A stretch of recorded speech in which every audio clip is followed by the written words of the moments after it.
Petrol బంక్‌కి వెళ్ళి ఒక్క litre petrol కొట్టించుకున్నాం రా భయ్ అని చెప్పేసి అనుకుంటాం.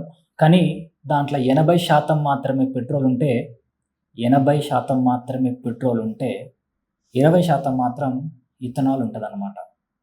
దాన్నే మనం E20 E20 పెట్రోల్ అని చెప్పేసి అంటాం.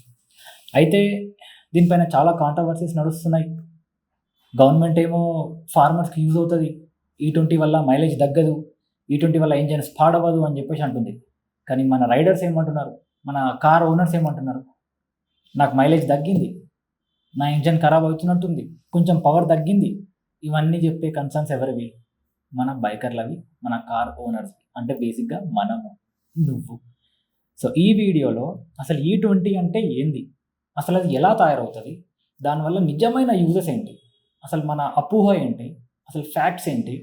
అవన్నీ ఈరోజు తెలుసుకుందాం. కంప్లీట్ E20 గురించి అండ్ మనం ఎలాంటి ప్రికాషన్స్ తీసుకుంటే మన బండి కానీ, మన కార్ కానీ ఖరాబ్ అవ్వకుండా ఉంటది. ఒక్కసారి గవర్నమెంట్ అది మ్యాండేట్ చేసింది అని చెప్పేసి అంటే వెనక్కి వెళ్ళదు.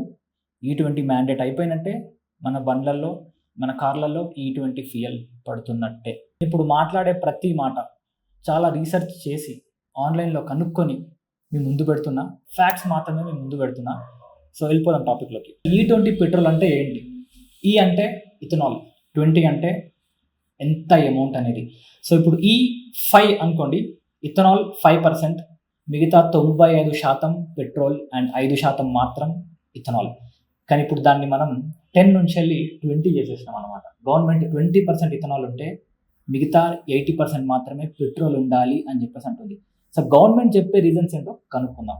ఫస్ట్ నేను చాలా క్లారిటీగా 4 పాయింట్స్ అయితే పెట్టుకున్నా. ఇంపార్టెంట్ ఫ్యాక్టర్స్ మనం తెలుసుకోవాల్సింది ఇథనాల్ గురించి. ఒకటి, గవర్నమెంట్ ఏం చెప్తుంది? మనకు క్రూడ్ ఆయిల్ అనేది మన ఇండియాలో రాదు, మన ఇండియాలో లేదు. మనం బయటి దేశాల నుంచి వెళ్ళి మనం క్రూడ్ ఆయిల్ తెచ్చుకుంటాం. సో అలాంటప్పుడు ఫ్యూచర్లో ఎప్పుడైనా పెట్రోల్ రేట్స్ ఇంకా పెరిగితే ఆల్రెడీ పెరుగుతున్నాయి, ఆకాశాన్ని అంటుకుంటున్నాయి. 115 రూపీస్ పెట్రోల్ ఇప్పుడు మనకి. అది ఇంకా పెరిగితే దాన్ని కంట్రోల్ చేయడానికి 20% మనం ఇక్కడనే ప్రొడ్యూస్ చేసుకున్నాం అనుకోండి, 80% మాత్రమే మనం బయట నుంచి తెప్పించుకోవచ్చు. సో దానివల్ల ఏమవుతుందని చెప్పేసి అంటే కొంచెం డిపెండెన్సీ అనేది తగ్గుతుంది. దేనిపైన? బయటి ప్రదేశాలపైన, బయటి దేశాలపైన బేసిక్గా. రెండోది పొల్యూషన్. పెట్రోల్ ఇంత అంటే ఇథనాల్ ఇంత. అంటే ఇంత పెట్రోల్తోనే వచ్చే పొల్యూషన్ మనకి ఇథనాల్తో కొంచెం తగ్గుతుంది అనమాట. దానివల్ల ఎన్విరాన్మెంటల్గా కొంచెం మనకి ఇండియా బాగుంటుంది అనే ఉద్దేశంతో. Second point. థర్డ్ పాయింట్, ఫార్మర్స్కి యూజ్ అవుతుంది. అసలు ఫార్మర్స్కి ఏం సంబంధం E20తోని అని చెప్పేసి అనుకోవచ్చు. ఎందుకు అని చెప్పేసి అంటే ఈ E20 పెట్రోల్ అంటే బేసిక్గా E20లో మనకి 20% ఇథనాల్ ఏదైతే ఉందో ఆ ఇథనాల్ అనేది షుగర్ కేన్ అండ్ కార్న్ ఉంటుంది కదా, దాంతో తయారు చేస్తారనమాట ఈ ఇథనాల్. సో దానివల్ల ఫార్మర్స్కి కొంచెం డిమాండ్ ఎక్కువ అవుతుంది. నాలుగోది చాలా ఇంపార్టెంట్, మీకు ఆల్రెడీ ఫస్ట్లో కవర్ చేసా దీన్ని. పెట్రోల్ రేట్లు రేపు పొద్దున పెరిగితే దాన్ని కంట్రోల్ చేయడానికి మన ఇండియాలో 10% పెంచిందనమాట ఇథనాల్ని. సో బయట నుంచి ఇప్పుడు ఒక 100 రూపీస్ పెట్రోల్ మనకు వచ్చింది అని చెప్పేసి అంటే గవర్నమెంట్ 100% ఇవ్వాల్సిన పని లేదు పైసలు. ఎందుకు అని చెప్పేసి అంటే 80కి ఇచ్చి మిగతా 20 మన ఇండియాలో ప్రొడ్యూస్ చేసుకోవచ్చు.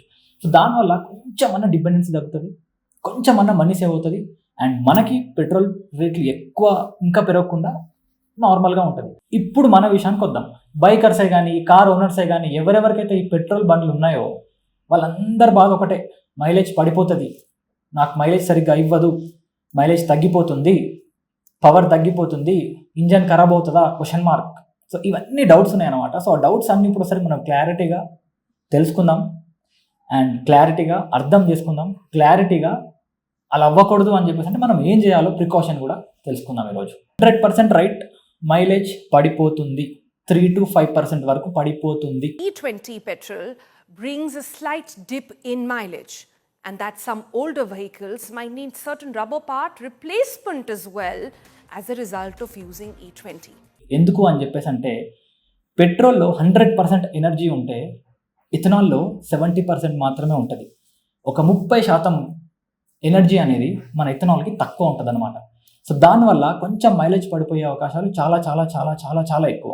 ఫర్ సపోజ్ మీ బండి 38 కిలోమీటర్ల మైలేజ్ ఇస్తే ఇథనాల్ E20 వల్ల మీకు ఆ మైలేజ్ 32 or 33కి పడిపోయే అవకాశాలు ఉన్నాయన్నమాట. రెండు, పవర్ తగ్గిపోతుందా? పవర్లో తేడా అనేది కొన్ని బైక్స్లో కనిపిస్తుంది, కొన్ని బైక్స్లో కనిపించదు. అంత తేడా తెలియదు మనకి. ఎందుకు అని చెప్పేసి అంటే ఇప్పుడు వచ్చే కొత్త బైక్స్ అన్నీ ఫ్యూయల్ ఇంజెక్షన్తో వస్తున్నాయి అన్నమాట. సో ఈసీయూకి ఆ కెపాసిటీ ఉంది, పవర్ తగ్గించదు. బట్ పాత బైక్స్, ఈ కార్బొరేటర్తో డిజైన్ చేసిన బైక్స్ ఖచ్చితంగా పవర్ తగ్గుతుంది అనమాట. 100% తగ్గుతుంది. ఒకవేళ మీ బైక్ పాతది అయితే దానికి ప్రికాషన్ ఎలా చేయాలి, ఎలా తీసుకోవాలనేది కూడా నేను ముందు చెప్తా, ఈ వీడియోలోనే చెప్తా తర్వాత లాస్ట్. ఏ బైక్ అయినా సరే అంటే E20ని మైండ్లో పెట్టుకుని డిజైన్ చేస్తే మీ బైక్కి ఎలాంటి ప్రాబ్లం ఉండదు. కానీ E20 మైండ్లో లేకుండా E10, E5 పెట్రోల్ మైండ్లో పెట్టుకొని డిజైన్ చేస్తే కొన్ని ప్రాబ్లమ్స్ వచ్చే అవకాశాలు ఉంటాయి అన్నమాట. సో ఇప్పుడు ఇంజన్ ఖరాబ్ అవుతుందా అని క్వశ్చన్ మార్క్ ఉంటే ఇంజన్ ఖరాబ్ అయ్యే అవకాశాలు అసలు చాలా తక్కువ కొత్త బైక్స్లో. పాత బైక్స్లో కొంచెం ఉంటుంది. Older BS3 vehicles made before 2016 might need their rubber hoses, seals and gaskets replaced a little sooner than usual. Higher ethanol content wears these parts faster. And దీనికి ఎలాంటి ప్రూఫ్ లేదు, ఎక్కడ ప్రూఫ్ లేదు, ఎవ్వడు కన్ఫామ్గా చెప్పలేదు ఖచ్చితంగా పాడవుతుంది, ఇంజన్ పాడవుతుంది E20 వల్ల అని చెప్పేసి. బట్ ప్రికాషన్స్ తీసుకుందాం. మనం ఎలా తీసుకుందామో ఇప్పుడు చూద్దాం. కొత్త బైక్స్ అన్ని E20ని మైండ్లో పెట్టుకొని చేస్తున్నాయి అన్నమాట. ఏది డిజైనింగ్, ఫ్యూయల్ క్యాప్సే కానీ, ఫ్యూయల్ రబ్బర్ పైప్సే కానీ లోపల, అండ్ ఫ్యూయల్ ట్యాంకే కానీ, ఇవన్నీ E20ని మైండ్లో పెట్టుకొని చేస్తే 100% మీకు ఎలాంటి ప్రాబ్లం రాదు. బట్ ఈ పాత బైక్స్లో 100% ప్రాబ్లం వచ్చే అవకాశాలు ఉంటాయి. ఎందుకు అని చెప్పేసి అంటే ఇథనాల్కి అబ్జార్ప్షన్ పవర్ ఎక్కువ అన్నమాట. అంటే ఇప్పుడు కొన్నిటికి డస్ట్ పార్టికల్స్ని అబ్జర్వ్ చేసుకునే ఒక కంపాటబిలిటీ ఉంటుంది అనమాట. ఈ ఇథనాల్కి అది ఒకటి ఉంది, పెట్రోల్కి అది లేదు. సో చాలా రోజులు మీ ట్యాంక్లో ఇథనాల్ పెట్రోల్ అంటే E20 పెట్రోల్ని పెడితే వాటర్ పార్టికల్స్ ఫామ్ అయిపోయి బైక్ స్టార్టింగ్ ప్రాబ్లమ్స్ వచ్చే అవకాశాలు ఉంటాయి అన్నమాట. సో ఫారెన్లో మనకి E20 అనేది మ్యాండేట్ కాదు, అది ఇండియాలోనే. ఫారెన్లో మ్యాక్సిమం కంట్రీస్లో E10 మాత్రమే మ్యాండేట్ అనమాట. అంటే ఇథనాల్ 10% మాత్రమే అలౌడ్ ఉంది. अमेरिका में 10% इथेनॉल पेट्रोल में डालते हैं. ब्राजील में 27% 2070 से इथेनॉल पेट्रोल में डालते हैं. फ्रांस में 10% स्टैंडर्ड ब्लेंड है, इथेनॉल पेट्रोल में डालते हैं. जर्मनी में 10% इथेनॉल डालते पेट्रोल में. మిగతాది 90% మాత్రం పెట్రోలే ఖచ్చితంగా.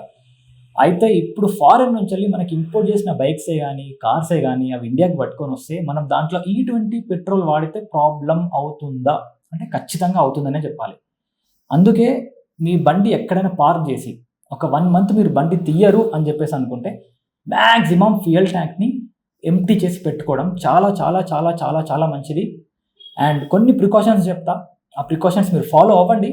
దానివల్ల మన సేఫ్టీ. ఎందుకంటే ఒక్కసారి గవర్నమెంట్ మ్యాండేట్ చేసింది అని చెప్పేసి అంటే వెనక్కి వెళ్ళే అవకాశాలు తక్కువ. సో మన జాగ్రత్తలో మనం ఉందాం. ఫస్ట్ మీ బైక్ సర్వీస్ సెంటర్కి కాల్ చేయండి, మీ బైక్ E20 కంపాటబులా కాదా అనేది తెలుసుకోండి. Second, time to time service చేయించుకోండి. థర్డ్, ఎక్కడికైనా వెళ్తే పెట్రోల్ ఫ్యూయల్లో అంటే కొన్ని మంత్స్ బయటకు వెళ్తారు కదా, మనం అప్పుడప్పుడు బయటకు వెళ్తాము, కొన్ని స్టేట్స్కి వెళ్ళిపోతాము, బైక్ అలానే ఉంటుంది, దాంట్లో పెట్రోల్ ఎంప్టీ చేసి పెట్టండి. ఈ 3 ప్రికాషన్స్ ఫాలో అవ్వండి. ఈ E20 పెట్రోల్ అనేది 100% రైట్ అని చెప్పలేము, 100% రాంగ్ అని కూడా చెప్పలేము. ఏ విషయంలో అయినా, ఈ విషయంలోనే కాదు, ఏ విషయంలో అయినా కొన్ని ప్రోస్ ఉంటాయి, కొన్ని కాన్స్ ఉంటాయి. ఆ ప్రోస్ అనేవి మీకు చెప్పేసిన, కాన్స్ అనేవి కూడా మీకు చెప్పేసిన. సో మనం మన జాగ్రత్తలో మనం ఉంటే సరిపోతుంది.